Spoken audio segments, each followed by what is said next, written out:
नमस्कार मित्रांनो, पहिला भाग आपण पाहिलाच आहे असं समजून मी आता दुसरा भाग आपणास ऐकवणार आहे. 11वीला मी नापास झालो 4 वेळा. त्यामुळे माझी गावात निर्भत्सना होऊ लागली. लोक माझ्याबद्दल वाईट साईड बोलू लागली. मी ते सारं सहन करत होतो, पण मनातली जिद्द मात्र त्यांच्या या नावे ठेवण्यामुळे, निंदानालस्ती करण्यामुळे चांगलीच उबाळून येत होती. नागाच्या फण्यागत फिस्कारून काहीतरी जिंदगीत करावं असं वाटत होतं आणि मी ते करायला सुरुवात केली. या दुसऱ्या भागात मग मी शेवटच्या प्रयत्नात 11वी पास झालो आणि मग सातारला शिवाजी विद्यालयात पुढच्या शिक्षणासाठी गेलो. मग त्यावेळी मी ठरवलं, आयुष्यात आता जिंदगीत आता कधीही नापास हा शब्द लावून घ्यायचा नाही आहे. तरी नोकरी लागली, मला त्या नोकरीत रस नसल्यामुळे मला शिक्षक व्हायचं होतं आणि मग मी शिक्षक झालो. तिथून पुढचा भाग आपण ऐकणार आहात, तो ऐकावा एवढीच मी आपल्याला विनंती करतो आणि थांबतो. धन्यवाद. असं ठरवून मी अभ्यासाला लागलो आणि नंतर मग BA झालो, MA झालो आणि करायची. हा कशाचा पास होतोय? शेवटी हा बापाबरोबर शेतीच करणार किंवा लाकडं फोडायला जास्तीत जास्त जाणार. गधा मजुरी करणं एवढंच त्याच्या नशिबात आहे. मला खूप वाईट वाटायचं. मी खचून न जाता मनात जिद्द ठेवायचो. आपण काहीतरी करून दाखवायचं आणि आज तुमच्यासमोर मी उभा आहे. एका मित्राच्या घरात रेडिओवर सुंदर गाणी लागली होती. मी ऐकायला गेलो. त्याने मला हाकलून लावलं. पहिला रंगीत TV आमच्यात घेतला. मी त्याला खुर्चीवर बसून रामायण, महाभारत, क्रिकेट मॅच दाखवल्या. एकदा उसातील पाचटीत कांडके मी उचलून खात होतो. एवढ्यात पाटलाच्या पोराने हातातले कांडके माझ्या दिशेने फेकून मारले. ते माझ्या पाठीत लागले. ही गोष्ट मी वडिलांना सांगितली आणि मग वडील म्हणाले, आपणही ऊस लावू आणि मग तू त्या मित्राला आनंदाने ऊस खायला बोलव. एखादा दुसऱ्याच्या लग्नात कारभारी झालेल्याने मला पंक्तीतून उठवले. मी त्याला आमच्या घरातील कुठल्याही कार्यक्रमाला आवर्जून जेवणासाठी बोलवत असे आणि पंक्तीत जेवू घालत असे. माझ्या वडिलांची अगदी साधी शिकवण होती. बदला घ्या, पण आदर्श बदला घ्या. प्रेमाने जग जिंकता येते, संघर्षानं काहीही साधलं जात नाही. माझे वडील, आजोबा, आजी त्यांच्या मूळ गावाहून आजीच्या माहेरी आले. वडील मला नेहमी सांगत, आपण इथले नाही, पुनर्वसित आहोत, म्हणून तू रडत बसशील किंवा आजूबाजूंच्यावर राग काढण्यासाठी संतापून आरडाओरडा करशील तर आयुष्यभर आहे त्या खात्याऱ्यात तू लोळत पडशील. जे कुठलेच नसतात आणि कुणाचेच नसतात त्यांना इतरांपेक्षा दुप्पट मेहनत करावी लागते. या जगात ताठमानेने जगण्याचा, सन्मान मिळवण्याचा तोच एक मार्ग आहे आणि तो मी फक्त तेवढेच करत आलोय. तुलाही तेवढे केले पाहिजे.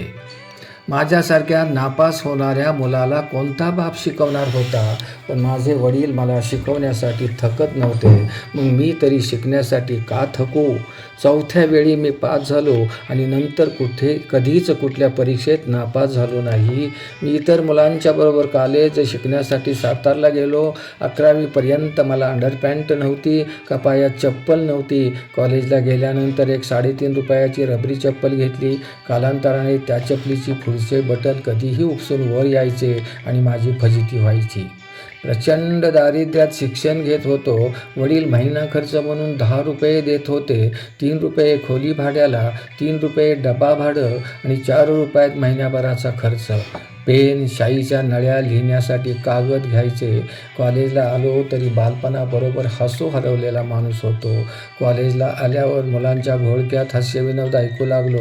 प्राचार्यांचे विनोदी भाषण ऐकून भरपूर हसलो आणि ठरवलं, आता रडायचं नाही, दुःख व्यक्त करायचं नाही, तर हसायचं. माझा इतर खर्च काहीच नव्हता. चहा, हॉटेलचं खाणं, पिक्चर असल्या काहीच गोष्टी नव्हत्या. 4-5 महिन्यांनी एखादा पिक्चर पाहत असे.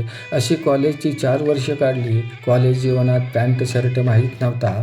बाजार समितीतील कापड दुकानातून 56 पण्याचं 3 रुपये मीटरचं 2 मीटर कापड घ्यायचं. साताऱ्यातील मल्हारपेठेतील अबू टेलरकडून शर्ट व लेहंगा शिवायचा.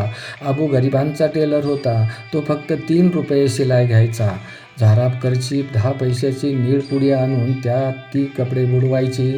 वाळल्यावर परीटघडी करून रात्री अंगाखाली घेऊन दुसऱ्या दिवशी अंगात घालून कॉलेजवर जायचे. मित्र कोणी नव्हतेच आणि मांजरपाटची कपडे घालणाऱ्या मला कोण जवळ करणार होता.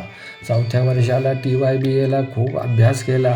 3 किलोमीटर कॉलेजवर जाणे आणि परत येणे, दिवसातून 3 हेलपाटे, कारण अभ्यास करायला कॉलेजसारखी जागा नव्हती.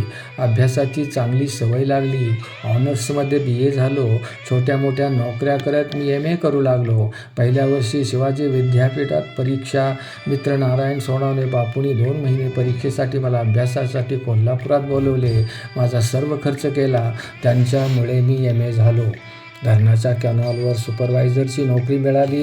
मी करत असतानाच तहसीलदार कार्यालयात सरकारी नोकरी मिळाली, पण त्या नोकरीत मन रमले नाही. BEdला प्रवेश मिळाला. BEd झालो आणि यशवंत शिक्षण संस्थेत बाबा चिटणीस यांनी शिक्षक म्हणून नोकरी दिली. तरी लिहिणे सोडले नव्हतं. पुस्तके प्रकाशित होत होती. लेखक कवी उपाधी मिळत होती. त्यात वक्ता म्हणून भर पडली. सातारा, पुणे, कोल्हापूर, सांगली, मुंबईपर्यंत व्याख्याने दिली. मानधनाची मागणी केली नाही. जे देतील ते घेतलं आणि आनंदात हसू वाटत सुटलो. वर्गात गेलो की माझ्यासारखा गरीब विद्यार्थी शोधायचो. त्याच्यावर प्रेम करायचो. त्याला मदत करायचो. जीव लावून रंजकतेने विषय शिकवायचो. 10वीचे निकाल 100% लावले. 10-15 पुरस्कार मिळाले. पण विद्यार्थ्यांनी दिलेले 2 पुरस्कार मला महत्त्वपूर्ण वाटतात. सर, तुमचा तास संपूच नाही वाटतं. तुम्ही नसला की आम्हाला करमत नाही. ठरवून दिलेल्या वेळेपेक्षा जास्त काम केले. कोणाला ओव्हरटाईम मागितला नाही आणि तो द्यायला कोणीही मोकळा नव्हता. पण आता मात्र परमेश्वर पगारापेक्षाही जास्त ओव्हरटाईम देतो. प्रामाणिक केलेल्या कष्टाचे फळ मिळत गेले. तालुका, जिल्हा, राज्य, राष्ट्रीय आदर्श शिक्षक पुरस्कार मिळाले. साहित्यातले 7-8 पुरस्कार मिळाले. आणखी काय हवं होतं मला? 75 पूर्ण करतोय. मी आई, वडील, भाऊ, बायको, मुलगा आणि इतर नातेवाईकांच्यासाठी हॉस्पिटलमध्ये खूप वेळा झोपलो. त्यांची शुश्रूषा केली. माफ करा, मी हे अहंकाराने सांगत नाही, पण अजून एकही रात्र मी माझ्यासाठी म्हणून दवाखान्यात झोपलो नाही. माझे कसलेही ऑपरेशन झाले नाही. सलाईनची सुई टोचावी लागली नाही. कुठलाही टाका शरीराला पडला नाही. पुढच्या क्षणाचे कोणीच काही सांगू शकत नाही. परमेश्वराने मला खूप त्रास दिला. खूप माझ्यासाठी अडचणी निर्माण केल्या, पण त्याने माझी साथ कधीच सोडली नाही. आई बोलता बोलता एक सहज म्हणाली, सुरेश, आई बाळाला जन्म देताना किती त्रास होत असेल रे तिला. पण बाळ जन्माला आले की बापाचे नाव लावते. आईचं नाव लावायला काय होतं त्याला. आईच्या या गोष्टीचा मी विचार केला आणि कविता लेखनासाठी मी सावित्रीकुमार झालो. धर्मपत्नी छान मिळाली. 48 वर्षाच्या सहजीवनात आमचे कधीच भांडण नाही. परिस्थितीने मला शिवराळ म्हणून बनवले, पण आजपर्यंत बायकोला एकही शिवी दिली नाही. आमचे संस्कार मुलांना मिळाले. मुलीचे लग्न झाले तेव्हा तिचे पती तिला म्हणाले, तुला लग्न का करावं असं वाटलं. त्यावेळी मुलीने उत्तर दिले, मी बऱ्याच पती-पत्नींची भांडणे पाहिली, पण माझ्या आईबापाचं भांडण मला कधीच ऐकायला मिळालं नाही, पाहायला मिळालं नाही, आणि म्हणून मला लग्न करावं वाटलं. मला मोठे करण्यासाठी माझ्या कुटुंबाचा वाटा फार मोठा आहे.